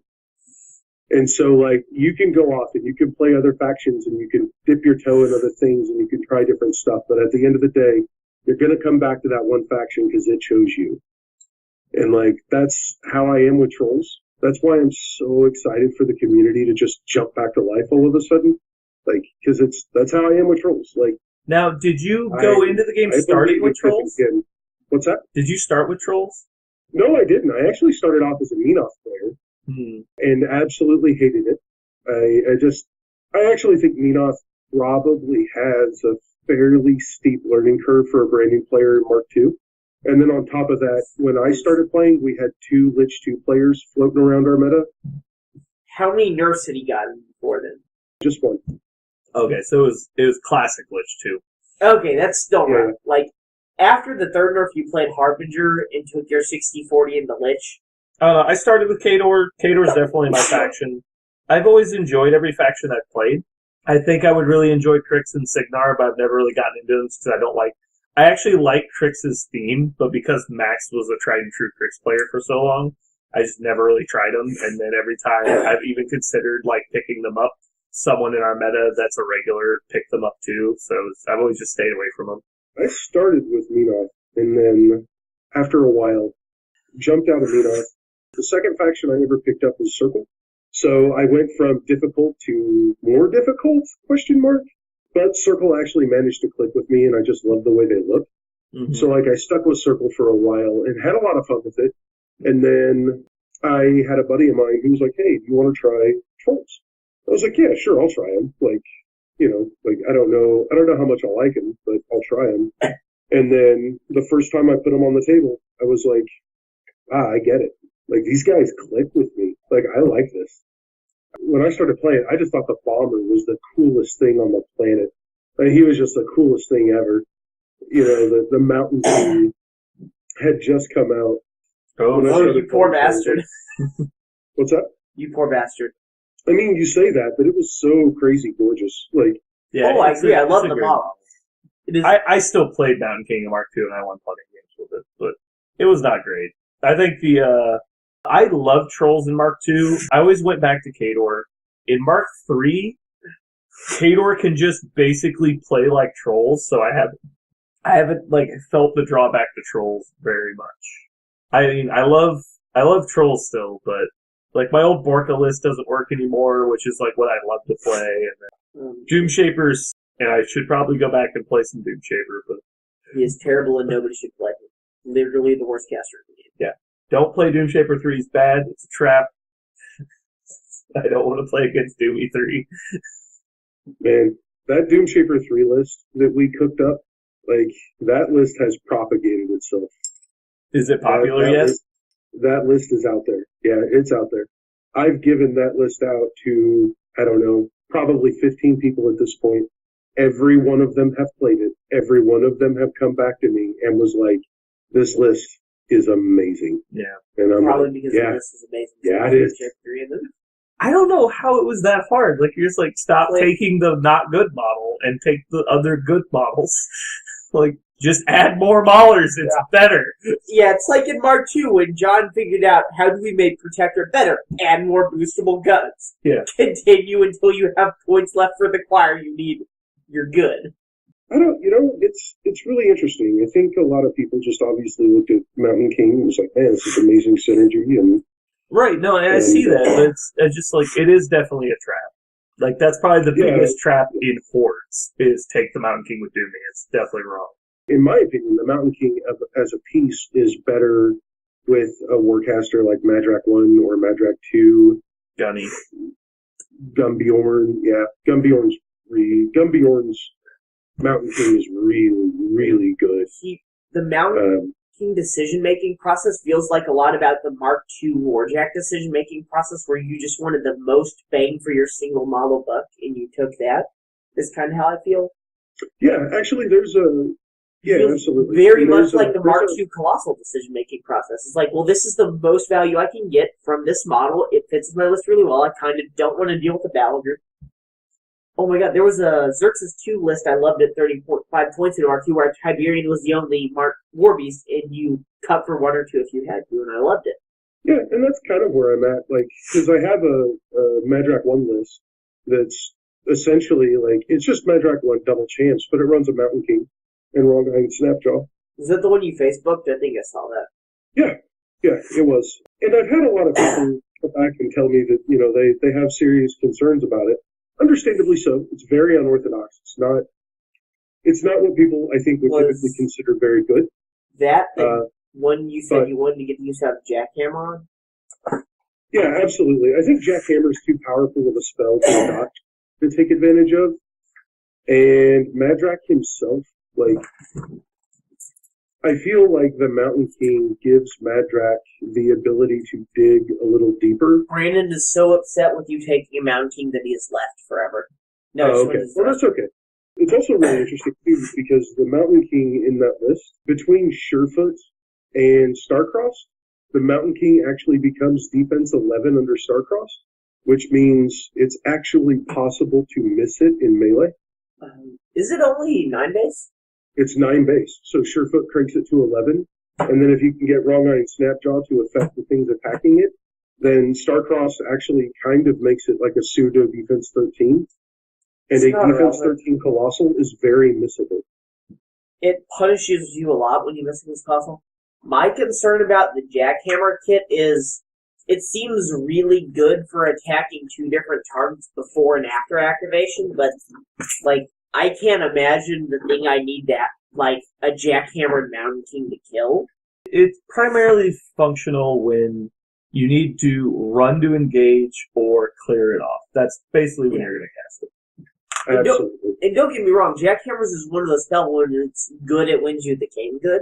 I mean, not wins you the game, but, like, it enables you to... It is a strong spell, but you only use it in probably 1 to 3 games. Yeah. Sure, but when it's good, it's amazing. It's not quite... It's not something you're going to use all the time. Yeah, it's not quite inhospitable ground where you're like, I only cast this 1 in 7 matchups, but when I do, my opponent concedes. Yeah. Like, I hated Hospital Ground so much. It's a dumb spell. I mean, to be fair, I started the game with Protectorate. I enjoyed the Crusader aesthetic. I came from Black Templars, and they ran Jex better than the other faction in the two-player battle box. So I bought them, and then I shot people off the table. It was great. Jackhammer is a really strong spell. Being able to attack before or after your 4-beast activation is huge. He's Nat 6 power 19 base. He's no longer Nat 5, right? Right. Yeah, there's no more Mat 5 Gargantuans that aren't named Stormraptor. Or Glacier King. There's no more Mat 5 Gargantuans that aren't named Stormraptor. Oh, nice. Because they got -1 Mat between the two. It's a good thing because that model is overpowered, Mark II. Yeah, but the Sea King needed a 6-point reduction, not the fucking Stormraptor. The I Rebel. don't know what you want me to say. Stormraptor is definitely like 4 points better than Sea King, just saying. It's like POW 15. It's that high? That thing is so bad. It's like literally disruption, the Gargantuan. Please let this save the game for me. You'd be better? Well, right. Yeah. It's like, Not a Stormraptor. no, admittedly, they have a like good 38 Gargantuan. points They down. have a good Gargantuan, much like Kador. So, They have the honestly, conquest. It doesn't matter that the victor is hot shit. like, once the Revelator comes out, no more Adjudicator. Oh my If I God. play it. That's going to be so game changing for Protectorate, I think. Do you think that? I do. I think you'll I actually do. see huge bases. I mean, I think it's really good. I mean, Yeah. it's not the Mark II the game literally ends if this model comes out. Yeah, I know. God. Because me and Brandon play tested like 2 games apiece with the Revelator. Like, Don't let this come out, PP. there's literally no more point in playtesting because this is dumb. Because it would be the inbred Revelators versus Castigators and a Fiora I meta. put one on the table with Krios 1. I'm like, okay. So he's playing Thagrosh 1 with 7 camp. So he's just auto dead, I guess. Yeah. There's nothing he can do Did you about it. put a model that wasn't immune to fire on the table? God, it was, Mistake. yeah, it was so dumb. I played against Max with Goreshade 3, and it's like, oh, he's playing Incorporeal Skew. This can be oh, wait, I don't give a fuck. I think double Revelators beats Crix is the really scary part. Like, well, I theory crafted this with Carl, and he's like, no, like, Darkos totally crushes that list. It's like, did you do the math for 2 of them? He's like, yeah, it still crushes them. I'm like, did you do the math for 2 of them with no spells? He's like, yeah, it's fine, it still crushes them. Did you do the math for 2 no spells, both with armor buffs? He's like, you can't do that. I was like, I 100% can do that, and I'm going to do that. And he's like, he sits there and thinks about it, he's like, well, if they don't kill one, it's really, really, really bad for the Crix player. I was like, yes. Yeah. It's 100% they lose the game if one doesn't die when they go in. Yeah. He's like, maybe that beats Crix. I think you would be more worried about getting backlash. Yeah, when you're playing Witch Coven and they can't debuff you, other than Dark Shroud, It's really bad. it's not good. And because- Dark Shroud is just base armor? Because the Banes are never going to get there. Because they're dead. Yeah, so the Banes put you at R19. The Banes can't get through the clouds. So, it's Yeah, basically because you get charged by Cav and Jax. Everything else Why is can't irrelevant. things make it through clouds? Well, because because they're Power 12 burning they're Earths? incendiary clouds. They're burning Earths. Yeah. That's right. So you put like 6 of them down, or wherever the fuck it is. Like, it's so stupid. They cover so much of the board with that crap. 4 of them, yes. 4. Because this If is you're not playing Malachus, it's like super bad. you don't get an armor buff, but you You don't get the armor buff, but you just put 1 out in front. And you're like, you go sweet, far. 5 clouds. Oh, and it's boost 6 damage. because they're all in this battle group. That's true. No, 1 is armor buff. Not against double open fire. It's not. But like, you could just play Raza at that point. You're like, oh look, I fortified both of them. You're like, oh. And then you're like, oh look, I also have 2 dervishes. Like, fuck it. Like, I don't care. I call this Dervish Synergy +1 and this Dervish Synergy +2. Yeah, Jesus. God, Revelators are so good because they're just such a complete package. They have AoEs, they have direct shotguns, they have decent range, they have all the choir buffs. They have all the choir buffs. They're good in melee. They're Like, good they're at so melee, they're good at good. range. They have magic weapons. Yeah. They have go fuck yourself. Yeah, they have remove stealth. They have anti-stealth. They have covering fires. Yeah. They're like, oh look, I got double wraith engine. Like, sweet, I shoot them off the board on bottom of 1. You're like, oh. Shouldn't have ran your wraith engine. Shouldn't have ran your wraith engines. Mistake. Not to mention, this one shoots the ball. Like, uh-oh. It's like, so with 15 damage reduction, you take like 5 damage. Yeah. Which dies. Sweet. Your focus 6. Shoot the other one with the Revelator that's no longer feeding on. It's so hard. All you have to do is survive the Witch Coven's feet turn, which I think they do, I think your legitimate worry is getting backlash to death with the Revelator. but you're not, because how do the witches get through those clouds? How do they get through the about 14 damage rolls or the fucking it's going to be taken? They're 100% going to die to that. And the power is equal to their armor. They're going to die. It's called spacing your mom. No, it stays there. I know. You shoot your own shit. I'm talking about Sajix's theme force, not anything else. Also, it doesn't leave on. It doesn't leave on. You just deviate. It's fine. There's no way. It's only a direction. Fine. You shoot their front line. It's still really bad for them. But no. You're not going to get backlash. Oh god, Mark II Revelator was so dumb though. Yeah, Mark II Revelator definitely was not okay. Revelators versus Castigators versus Revelators with Castigators. Isn't the Revelator immune to fire? No, it's not. What's up, Jane? Are you sure? In Mark II, it sure is. In Mark II, it wasn't. It's not immune to fire. I mean, we can't make a model that beats itself. There's got to be a weakness. Ray Engine can't attack itself. I mean, there's got to be a weakness to the Revelator. There's got to be. Hold on, there's new release notes. Several bug fixes, company of Iron update cards. I have a I'm Revelator checking the fever, Revelator. and the only cure is more Revelator. More Revelator. Yeah, the Revelators would be so good. Oh my god, Jake, yeah, it's not immune to fire. It's fine. See? We found the fix to Revelators. More Revelators. Or actually, it's just Revelators. It doesn't affect flight models. Aurora OP. Aurora OP. She found a niche. Anti-Revelator skew. Still loses horribly to Revelators. Actually, hold on. I have to prove that she is bad. Hold on.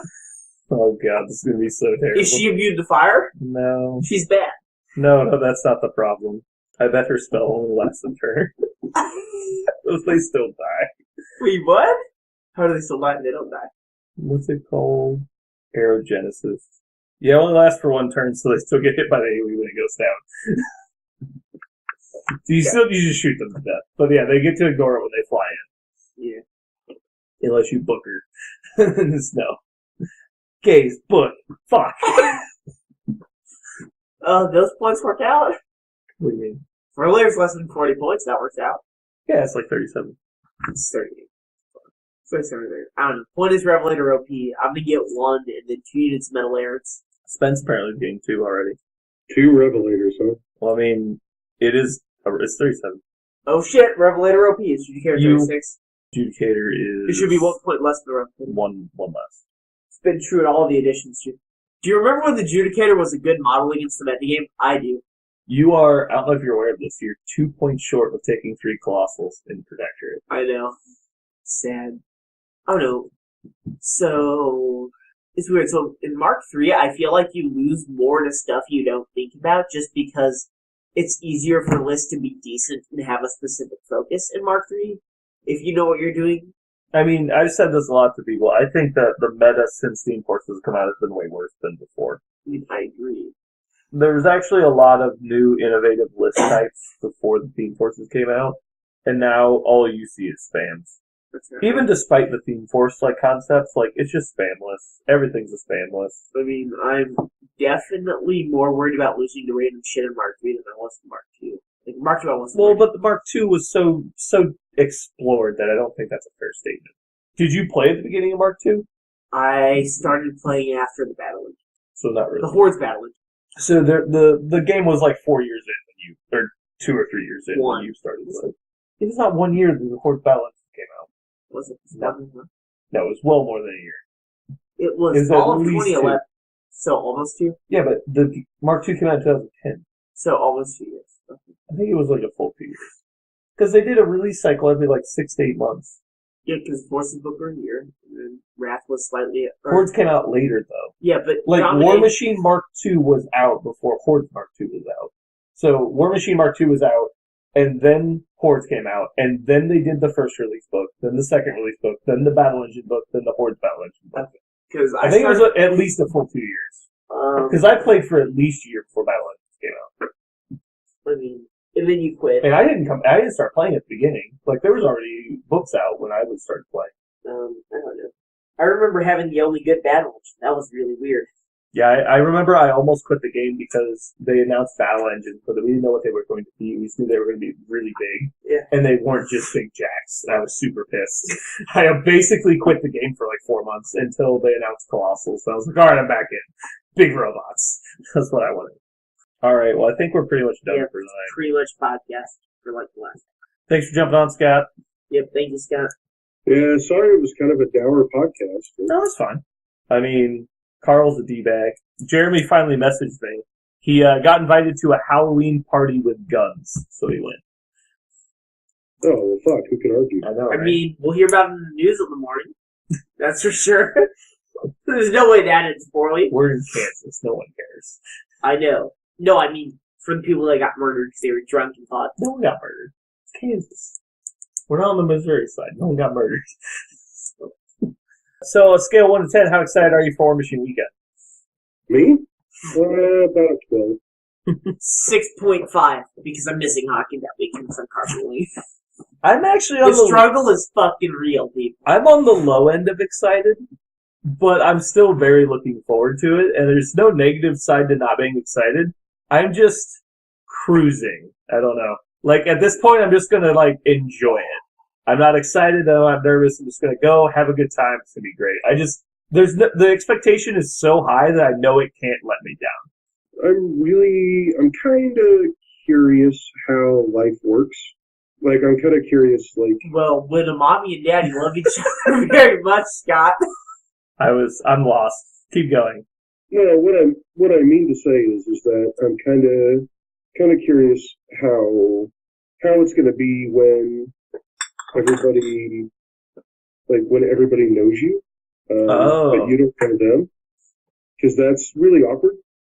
Because that happened a little bit last year from being on L2. But now that you're on a big boy podcast, you're expecting it to be way Yeah. more. I'm not necessarily expecting it to be worse or better. I'm a little nervous because I'm a pretty reserved person, Hmm. and I'm actually, like, it's really weird to hear me say it, but I'm actually kind of shy. Hmm. So I'm kind of curious, like, not curious. Curious is not the right word. I'm apprehensive about what it's going to be like because I honestly don't know, and I don't want to say the wrong things or do the wrong things that are going to reflect negatively on L2 or Muse. I was nervous about that last year. I talked to you a little bit about that I last mean, year. to be fair, Scott, if we cared about things that negatively reflected L2 Wargame being said, we would not have a podcast. So, That's not. Scott, are you still there? I think we lost Scott. Yeah. Okay. No, I'm here. It looked like Skype died. I will tell you that in most of my interactions with people, I'm always afraid I'm too short with them because I'm super excited when people come up to talk to me, but I'm also an introvert, so I don't like talking to people I don't know. But it's exciting. And so, like, for example, So this is sweet. I dropped one of the Tuffalo did it break? for my. Oh, it did. The hind legs broke off, not on a joint, and so now I'm trying to find the other hind leg because I can't fucking find it. So, Scott, would you recommend not dropping this Tuffalo in the future? Scott, we'd like you to life Well- review dropping models. Would you recommend dropping models in the future? Well, Richard, I'll put it like this: I don't recommend dropping models in the future. And if you would like further proof as to why this is not efficacious, then I'll just drop you a few. That's right. So, just to clarify, hindsight is 2020. Just to What the clarify, fuck are you you're doing? about to get Drop the fucking hind shot. leg. You people are shitty and awful puns. I need to hang out with Josh, apparently, and we can torment the world with our shit-ass puns. Josh who? Wheeler. Oh, God. Yeah, good thing I don't know him. I don't either. Take over the world with awful puns, though. 100% sure. You walk in the office, like, I'm the president now. He's like, no, you're not. He's like, what did the Buffalo say to his son when he's going to college? He's like, what? My What? son. And everyone just leaves. You're like, I'm the president now. Look at me. I am the president now. Leave or I will continue. I cannot fucking find this back leg. God damn it. It's like Scott's not going to be fully painted for Warmachine Weekend. Correction, if the model's not fully assembled, can it be fully painted? So like, no, the leg's painted, it's just at home. Schrodinger's painted model. I'll figure something out. I'll juke the model somehow, but God damn I'm it. just gonna play with that Roman's torch. I don't give a fuck. Oh, there it is. Thank God. All right, now I just got to find a way to. Yes, who the thank fuck God is that? for his divine intervention in Scott finding a random piece of pewter in his dining room. Nice. All victories in life are credited to God, no matter how minor. I appreciate your credit, Scott. We have not stopped All recording. right, well, I'm going to stop recording now. So would you like to sign off? Oh God, we didn't sign off yet. We hadn't stopped, had we? No. No. Yeah, maybe it's not. This has been Seabass. This is Richard. And this is Go you. fuck yourself, Internet. Well, easy. I don't think you could fight the whole internet. Bitch, I'm behind 7 proxies. All right. Thanks for listening, guys. This has been Brandon or Mutilus on the forums. Come hang out with us at Warmachine Weekend. We'll be the ones getting drunk and having a good time. Goodbye. Enjoy the next Warmachine Weekend since no way this is out before Warmachine Weekend. I can release this tonight. You could. I could just post the live stream to Facebook. Nice. All right. Well, thanks, everybody. We'll see you later. Goodbye now. Good night.